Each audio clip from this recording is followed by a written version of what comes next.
Sleeping Beauty.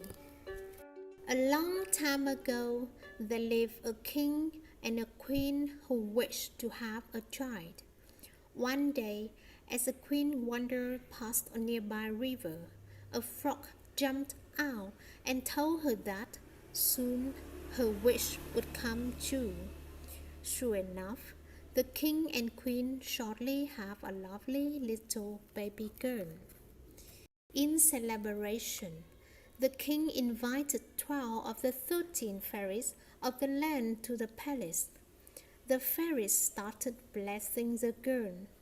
After the fairies have given their blessings, the cruel 13 fairies suddenly appears and cursed the baby girl, claiming that a spindle would prick her on her 17th birthday, causing her to sleep for 100 years. The girl grew to be beautiful and kind. Just before her 17th birthday, the king ordered that all spindles around the kingdom be destroyed. On her birthday, as she wandered around the palace, the girl came across an unfamiliar room in the tower. There sat an old woman with a spindle. The princess touched the spindle and was pricked by the needle. She immediately fell into a deep sleep, along with everybody else in the kingdom. Soon, thick white roses grew around the castle. Many princes who have heard of the sleeping princess attempted to rescue her, but the thorns would not let them through.